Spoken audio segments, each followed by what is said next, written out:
Welcome back to my YouTube channel. I hope आपको last video अच्छे से समझ आ गई होगी। लास्ट वीडियो में हमने स्टार्ट किया था chapter number legal and ethical aspect of advertising. अगर आपको किसी भी पॉइंट में प्रॉब्लम है या किसी टॉपिक में प्रॉब्लम है, आप मुझे बता सकते हैं। और आज हम अपने इस चैप्टर का लास्ट टॉपिक करने जा रहे हैं, जो कि है कंट्रोल ओवर अनएथिकल एडवर्टाइजिंग, कि हम कैसे कंट्रोल कर सकते हैं हमारी अनएथिकल एडवर्टाइजिंग पे। तो इसके लिए हमने काउंसिल बनाई है, setting up advertising standard council of India, जो कि एक नॉन प्रॉफिट ऑर्गेनाइजेशन है, जो हमारी मीडिया रिप्रेजेंटेशन को, एड एजेंसीज को, जो भी हमारी कंपनीज़ हैं वहाँ पे हमें हेल्प करती है सेल्फ रेगुलेट करने में हमारी एडवर्टाइजिंग को कंट्रीज में, जो हमारे कंटेंट है। ये as a registered non profit company है अंडर 25 सेक्शन के अंदर, इंडियंस कंपनी एक्ट के अंडर। इसमें क्या होता है कि जो हमारी एडवर्टाइजिंग है, हम उसमें देखते हैं कि किस तरह से उसका ऑब्जेक्टिव को डेवलप किया जाता है, किस तरह से कोड ऑफ कंडक्ट किया जाता है, कौन कौन सी चीज़ें एप्लीकेबल है, कौन सी इमेज को इम्प्रूव किया जा सकता है, कौन सी ट्रस्टवर्दी एड्स हैं और कौन सी अनएथिकल्स हैं, हम कौन सी एड्स को अडॉप्ट करें, ये सब देखा जाता है। ये बहुत सारी कंट्रीज़ के अंदर रेगुलेट किया गया, सेटअप किया गया है ये advertising standard council of India. इसके ऑब्जेक्टिव्स क्या हैं? To enhance image and trustworthy of advertising, to safeguard engage misleading advertising, to develop generally accepted standard of public density, to avoid such practices are an unacceptable to society at large. मतलब क्या है कि सिर्फ हमारी trustworthy ads दिखाई जाए, misleading ads को remove किया जाए, हमारे स्टैंडर्ड्स को एक्सेप्ट किया जाए पब्लिक में, और साथ ही साथ वही एक्टिविटी, उन सब एक्टिविटीज़ को अवॉइड किया जाए जो अनएक्सेप्टेबल है हमारी सोसाइटी के द्वारा। वर्किंग क्या है इसकी? इसमें 28 मेंबर काम करते हैं, जैसे कि लॉ, मीडिया, मेडिसिन, जर्नल्स, इन सब को। जो भी आपको ये काउंसिल कंप्लेंट्स इनवाइट करेंगे regarding misleading, incisive, illegal ads को, और उस पर फिर काम किया जाएगा कि क्या इसमें अनट्रूथफुल है, क्या अनसेव है, क्या इंटेंसिव है, क्या इलीगल है।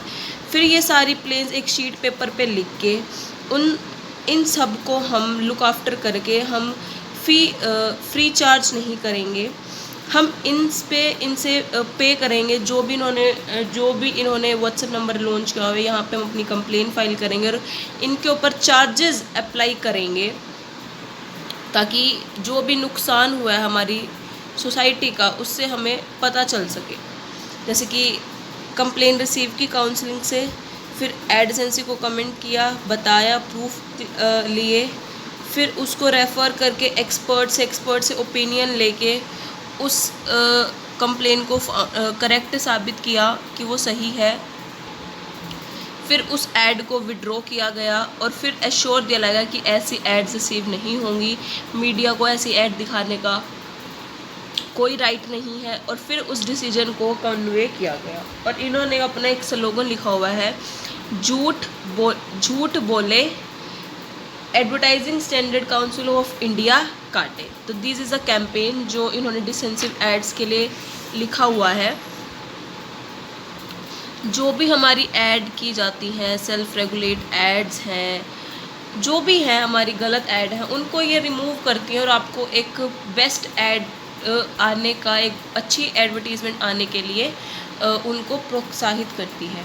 ये इम्पॉर्टेंट टॉपिक नहीं है, सिर्फ आपकी नॉलेज के लिए बता रही हूँ। अगर आपको कोई बोले कि ऐसी कोई काउंसलिंग है, तो आप इसे लिख सकते हैं, हाँ, कि एक ऐसी काउंसलिंग है ASCI under section 25 Indians company act के अकॉर्डिंग, जो कि इन सब एड्स को रिमूव करती है और इनको कंप्लेन करके फ्री चार्ज करती है। ठीक है।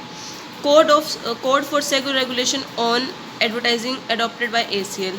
ट्रू एड्स आने लग गई, कंटेंट वल्गर नहीं होगा, सारे जो पीपल क्राइम है वो उससे नॉट प्रवोक होंगे, जो क्रिटिसाइज़ करते हैं ऐसी ऐड नहीं होंगी, नेगेटिविटी नहीं होंगी, कोई सेफ्टी वाली नहीं होंगी जिसमें अनसेफ हो, स्टंट्स वाली ऐड नहीं होंगी, जो लो से बैन हो वो वाली ऐड नहीं होंगी, पेपर और इंस्टीट्यूशन को मेक रेफरेंस बना के कोई ऐसी ऐड नहीं होंगी। ये सब चीज़ें आपको ऑलरेडी पता है। ठीक है। उसके बाद है self regulation and self control. कैसे है? Self regulation by the firm. आपकी जो फर्म है उसको खुद डेवलप करना पड़ेंगे, उसकी गाइडलाइंस, उसके स्टैंडर्ड, उसकी पॉलिसीज़, और एडवर्टीज़मेंट को इस तरह से गाइडलाइन किया जाए जो आपकी स्टैंडर्ड और पॉलिसीज़ है एड एजेंसी की, वो मैसेज और अपील आपकी कंसिस्टेंट रहे, आपकी गाइडलाइंस और इमेज के अंदर रहे। ठीक है। Self regulation by the industry क्या करती है, वो अपनी अपनी पॉलिसी में है, वो म्यूचुअली एक्सेप्टेबल है अपनी फैमिली से, फर्म से भी और इंडस्ट्री से भी। और जब भी वो ईच एंड एवरी एड दिखाएगी वो इंश्योर करेगी अपनी गाइडलाइंस को, अपनी एक्साइज को, अपनी इंडस्ट्रीज़ को, अपनी एसोसिएशंस को। उसके बाद है कोऑपरेट सेल्फ रेगुलेशन, जो वाइडर और इफेक्टिव सेल्फ रेगुलेशन है। इंडिया में इंडस्ट्रीज़ इन्वॉल्व की जाती हैं, जो पीपल हैं, इंस्टीट्यूशन हैं, डेवलप किए जाते हैं, एनफोर्स किए जाते हैं। सारी एड एजेंसीज, मीडियाज, गवर्न को रिप्रेजेंट करके उनको बताया जाता है कि आपको खुद अपनी एडवर्टाइजिंग बनानी है और वो आपकी एडवर्टाइजिंग अच्छी होनी चाहिए। फिर सजेशन है कैसे कंट्रोल कर सकते हैं। Charge services tax at progressive rate, अगर आप चार्ज टैक्स करना चाहते हैं अपनी प्रोग्रेसिव रेट पे तो मीडिया को पेमेंट करनी पड़ेगी at the time.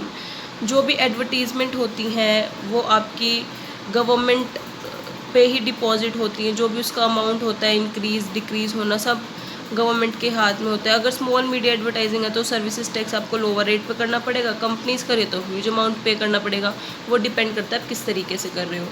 Treating advertising expenditure at deferred revenue tax, जो आपका एडवर्टाइजिंग एक्सपेंडिचर उसको आप डेफिड रिवेन्यू टैक्स को लेके चलो तो आप उसे हर साल रिटर्न ऑफ कर सकते हो, जिस वजह से आपको पता चलता रहेगा कि आपका कितना मनी स्पेंड हो रहा है हर साल, और जो आपकी रिसर्च एंड डेवलपमेंट है वो कितना डिडक्ट कर रही है हर साल से without enjoying 100%। Treating excise ad expenses on non perishable items, non perishable specific limited होती है जो डिडक्शन होती है या फिर अलाउड होता है डिडक्शन करने का, वो बियॉन्ड द लिमिट एक्सपेंसेस होने चाहिए, आपके ज़्यादा नहीं होनी चाहिए, पोर्शंस के अंदर होना चाहिए इस तरीके से। फिक्सेशन ऑफ कोर्ट्स, अपने कोर्ट्स को फिक्सेशन कर दो, जो भी प्रोहिबिटेड बैन है उनको इंकर्ड कर दो, वो ऐड आप करो ही ना, तो वो आपकी beyond the specific limit at all हो जाएगी। Rationing of time space on media, जो आपका टाइम है मीडिया आपकी ऐड शो करने का टाइम है उसे देखो, प्रॉपर टाइम पे करो, हर 30 मिनट बाद करो या हर 3 मिनट, तो उसका एक मैक्सिमम टाइम अवेलेबल होना चाहिए आपकी हर उसका न्यूज़पेपर में, मैगजीन में कैसे इम्पोज करोगे इस तरीके से। उसके बाद है limits on advertising by trade association, जो आपके ट्रेड एसोसिएशन है वो अवॉइड करते हैं अननेसेसरी वॉर्स को, एंड जो आपका फेथ एंड ट्रस्ट है वो कंपटीशन के अमंग इंक्रीज करते हैं, म्यूचुअल डिसेंसेस करते हैं।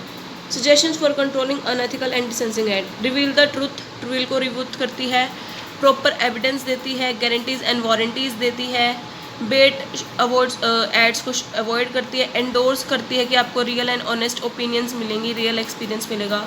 कोई भी एडवर्टाइज़र अनफेयर ट्रेड प्रैक्टिसेस नहीं कर सकता। Follow the code of conduct, आपको फॉलो ऑफ कंडक्ट करना चाहिए। पब्लिक डिस्पेंसिंग करने की कोई भी वल्गर ऐड नहीं दिखानी चाहिए। डायरेक्शन ऑफ ACL को फॉलो करना चाहिए। कंज्यूमर को अवेक करना चाहिए आपको हर एक चीज़ के लिए, अबाउट कंज्यूमर प्रोटेक्शन एक्ट के लिए। और public should boycott the product, जो अगर आपको डिसेंसिव एंड एथिकल एड्स दिखा रहे तो आप उनको बॉयकॉट कर सकते हैं। सो इसी के साथ आपका चैप्टर नंबर 7 ख़त्म होता है। कोई प्रॉब्लम हो तो आप मुझे बता सकते हैं, यू कैन आस्क मी। और वीडियो को लाइक शेयर कमेंट कर देना, चैनल को सब्सक्राइब करना मत भूलना। Must subscribe my YouTube channel. Thank you, have a nice day.